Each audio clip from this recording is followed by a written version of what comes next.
Honk, honk. Hello, huge movie fanatic Nay, stopping on by. Once again, coming at you for one of my famed movie slash Blu-ray reviews. Today I'm coming at you to review the movie from 1975, I think, starring Stringfellow Hawk, White Line Fever.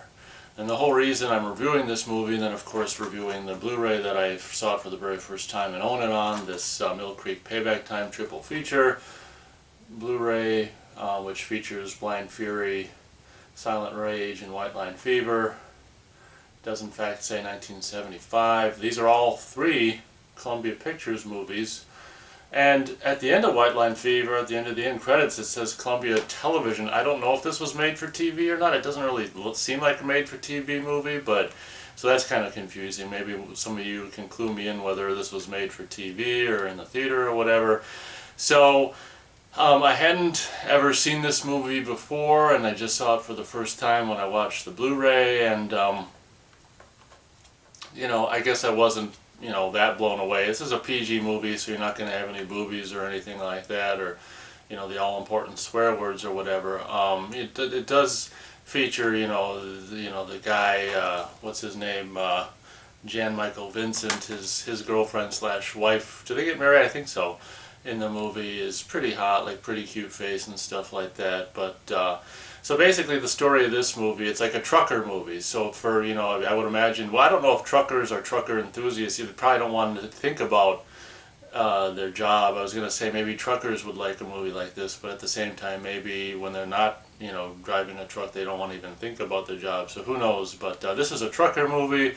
I probably would have liked this a lot more when I was a kid, because I was all into big rigs and dump trucks and kind of construction equipment when I was a kid, pre single digit kid and stuff. I really liked just big rigs and stuff like that. So I probably would have liked like Dukes of Hazzard and all that kind of stuff, and I probably would have liked this more as a kid. But as an adult now, it's just like it basically follows the story of this guy, this Jan Michael Vincent plays this guy coming back from, I don't know, at the very beginning of the movie, serving in some BS, military outfit or whatever, and coming home to a arms open girlfriend and this and that. And I think instantly they kind of like get married and this and that. And of course now it's time to get a job and whatever, settle down. And I guess their plan eventually is to start a family, but I don't think they're ready yet. And basically, I don't know, for some reason he wants to go into trucking, and they show them at a truck dealership, and this one guy's like, well, I'll give you this one and tell you what, so I can help you young folks out, I'll throw in the paint job of your choice or whatever. And it's really, once this thing's all painted up, it really looks brand spanking new. He gets one of these trucks that is one of those flat face kind of trucks. I'm sure there's a name for them, but those trucks that are just, I don't know if they make those anymore or if those are around anymore or not. Well, I think they're kind of a cool look, just with the flat face kind of thing, and it's kind of scary because I think you're like sitting on on top of the engine, which is just like, ugh. And to check under the hood, you basically flip the whole cab, what looks like the whole cab forward, and it's just really kind of an interesting setup. But he ends up getting, a truck driving job, and it's like, I don't know if it's like the very first trip he's going to do, or the first thing he's going to haul or whatever. If it's not the very first trip, it's one of the first hauling jobs he's going to take. This old guy, what's his name? Slim Pickens is in this movie as kind of this, I don't know. I think Slim Pickens and his dad were close, or whatever. His dad now in the movie, having been passed on since before the movie started or whatever. So I think this guy who plays Slim Pickens is kind of the a head honcho at one of these trucking companies or hauling companies or whatever. And I think he and his dad were close or something like that. So he comes in looking for a job, something to haul, and he's like, oh yeah, come on, I'll set you up or whatever. And they end up putting some hauling, I don't know what he's hauling, but they end up putting in like cigarettes and slot machines and stuff in there. And of course this Jan Michael Vincent is all straight.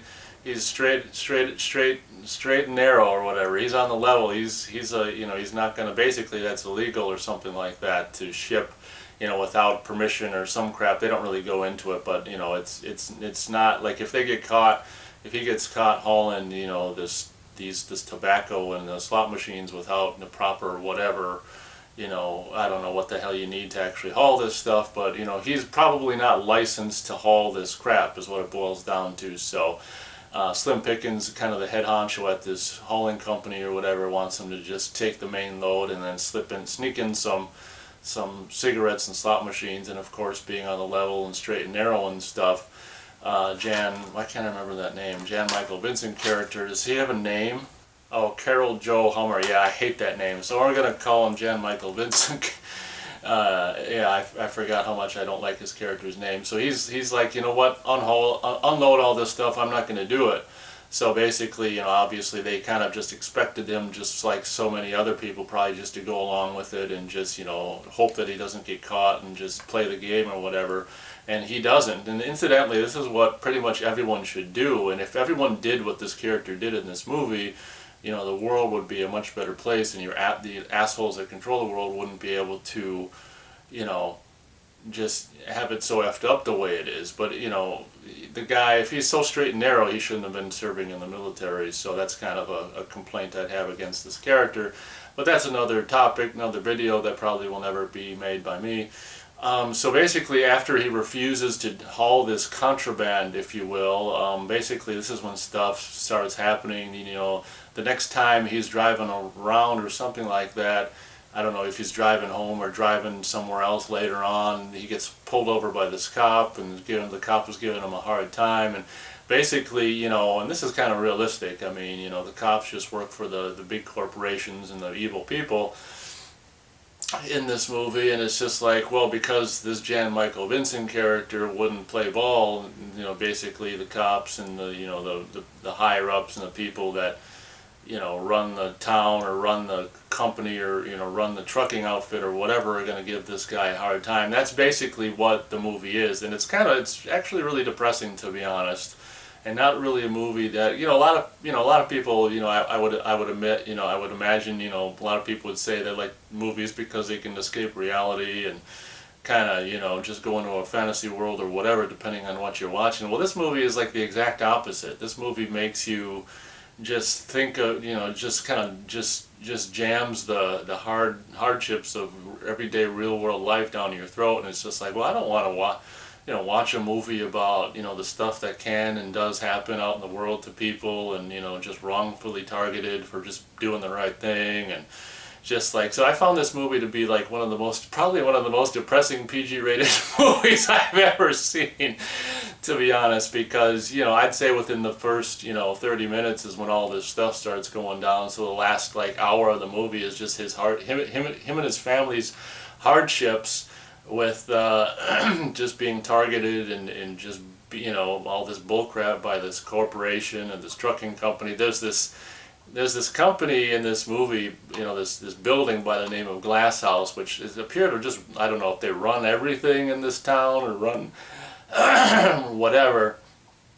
And it's just like, you know, for the movie's just basically, you know, this character just trying to fight up against the tyranny of the, you know, Glass House. I mean, I think they're kind of at the head of being responsible for all the BS he's going through and stuff. So it's just the trials and tribulations of this character and his family, you know, his wife and whatever, going up against these corporate giants and monsters and everything like that, and just how much BS, you know, they're getting back in return, and just, it's just kind of like a, I mean, you know, it's kind of like a Dead Poet Society, you know, it's the people versus the monster machine corporation shit. And you know, it's depressing. One thing I will say, you know, being you know, kind of a, you know, half-assed fan of, you know, like, I don't know, West, like Arizona and stuff like that. You know, part of me during the winter, dead of winter, you kind of have this fantasy of moving there. Of course, during the summer, I'd probably never be able to stand the heat.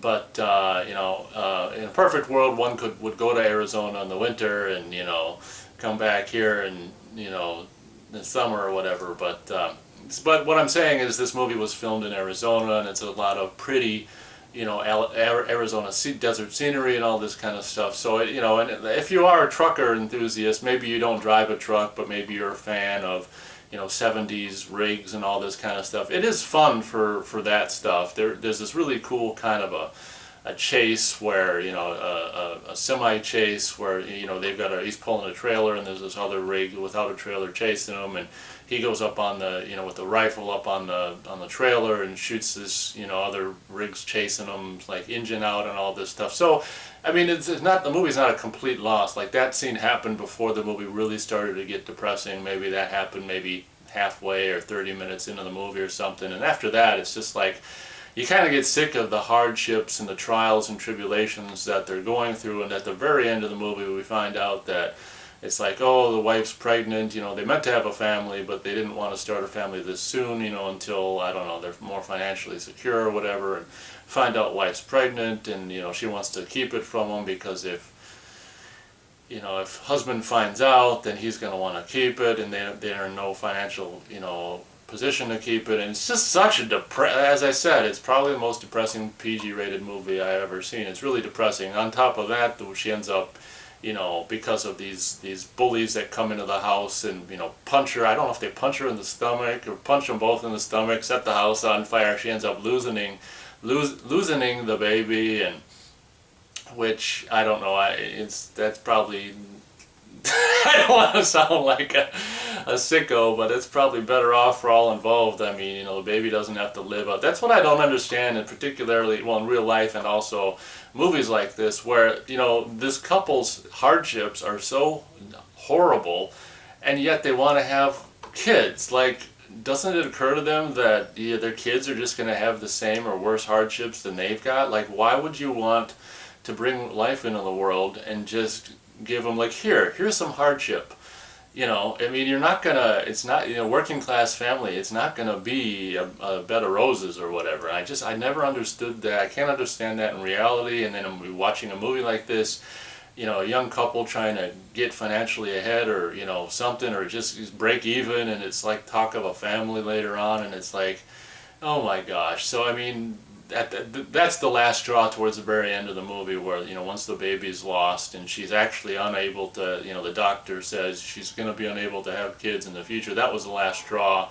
Basically, Jan Michael Vincent takes the, his rig or whatever, and I don't think he's got a trailer on it. Doesn't really matter, but he just takes it right through the gate at the Glass House Corporation corporate headquarter building or whatever.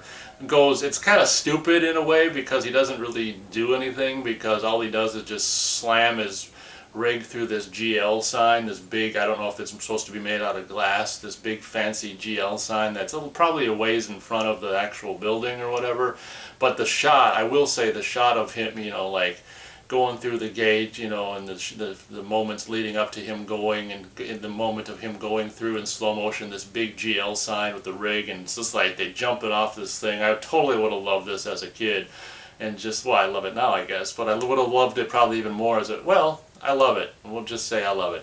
It's just a slow motion shot of this thing going, this rig thing going through this GL and smashing it up, and just going glunk, glunk, landing on the ground. And it's just kind of like, yay, good for him, but to this big corporation, that's like a couple pennies. It's not even putting a dent in the operation. What ends up happening is the character does end up living, and we see him in the hospital, and they come at the very end of the movie, they're like, oh, here, come with something you should see, and they wheel him out of the hospital bed, and just see all these people of the town, just hundreds and hundreds of people just gathered in support and solidarity with this Jan Michael, what the hell's his name? Jan Michael Vincent character, and it just puts a smile on his face, and he's like, huh. And then the freeze frame, I don't know if it freezes frame, but that movie ends right there, and it's just like, it's like, I don't know, it's like I said, it's similar to Dead Poet Society, and it's kind of like a small half-ass micro victory, but not really. I mean, they're just gonna, Glass House is just gonna replace the sign, and business as usual. So it's kind of like victory, but not really, kind of a thing. And I mean, yeah. So I found it to White Line Fever to kind of, well, let's face it, mostly be depressing. As I said, it's got really, really pretty Arizona scenery, and if you're a truck enthusiast or a 70s truck enthusiast, it is really cool for that. And if you're a fan of Jan Michael Vincent, I mean, all I know him from really is Airwolf, of course, having grown up in the 80s and stuff. It's cool to see like a 10-year-old younger version. I don't know if he's in his mid-20s here or something like that. The girl who plays his girlfriend slash wife's really kind of a hot face, and there's some slim pickings in here, and then that guy from Last House on the Left, the kind of muscle man. He'd go on to be in other stuff too. He's in this as well. I don't know his name, but I don't know. I mean, it's kind of a fun '70s movie, but all said and done, it's mostly just depressing. And to be honest, I mean, I don't know what would even make someone who's seen this already want to ever see it again, because it's just so depressing. But maybe if you go into it knowing it's gonna, what to expect and how depressing it's gonna be, maybe it wouldn't be so bad. But we'll go 1.5 stars out of 4 stars for White Line Fever. That's actually probably a little high, to be honest, considering how depressing the movie is, and how beaten down we just watch these people just beat down this character and his wife, and it's just like, they trash his rig, and it's just, I don't know. And then later on they spray paint the rig and just graffiti it and stuff, and later on it's like completely clear, so I don't know how that, how he got the paint off the thing and whatever, but it's just, it's just demoralizing kind of to watch. So now on to my review of the third and final movie in this Payback Time triple feature. When I watched Blind Fury, I was like, wow, that looks really great. Can the other two movies possibly look as good? Well, good news is, yes, they do, or at least to my eyes anyway. White Line Fever is presented in basically the same, absolutely fantastic image quality that the other two movies are on this, triple feature. This thing is just so cool to me. It's just like, especially I got it for $5. And it's just like, I don't know why I keep doing that, because I guess I'm talking about it, but it's just really, really a cool package, to be honest, and it's just really cool. And like Mill Creek, once they started making Blu-rays and stuff, or at least a lot of the Mill Creek Blu-rays that I've experienced from them, they've really upped their ante, as I said in my review, I think, of Blind Fury, and then the version of that features on this disc and stuff. I mean, back in the DVD days, Mill Creek was kind of hit or miss, mostly miss probably with the quality of DVDs, but I mean, a lot of their Blu-rays, I mean, so far, I think I've seen like one Blu-ray that might not be that amazing, but that's because there's like 4 movies on it, and even then it still looks, great compared to their DVDs. The Mill Creek Blu-rays, I gotta say, in my experience so far, really, really look great. I mean, the transfer of this looks like it was just done with the utmost, I don't know who's doing the scans and the mastering of these transfers that are featured on this disc and other Mill Creek titles, I don't know, but I mean, it just seems like a top-notch, just like the other 2 titles on this disc, a top-notch transfer.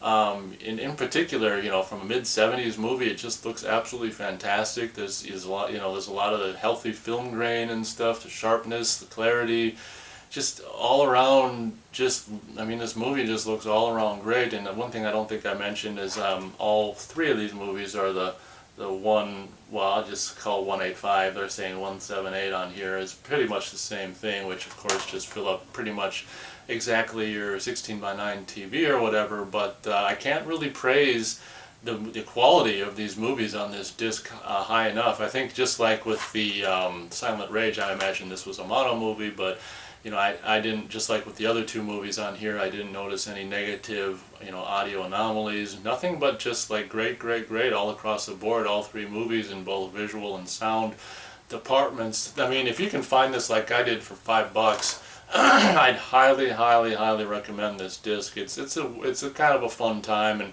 like I said, when I reviewed Blind Fury, I didn't know if I'd seen these other 2 movies. Turns out I hadn't, and as I said in my review of Silent Rage, it did turn out that I had, I did buy years and years ago the VHS, but I never watched it, so it was my first time seeing Silent Rage and White Line Fever. I can't really necessarily, recommend the movie necessarily, but I can say that, if you want a good transfer of this depressing movie that's rated PG, this is definitely probably the best way you're going to see it at home. Not very recommended movie, but very recommended disc for all 3 of these titles. Mill Creek, Payback Time triple feature, and before I end the review, don't forget to mention Payback's a bitch.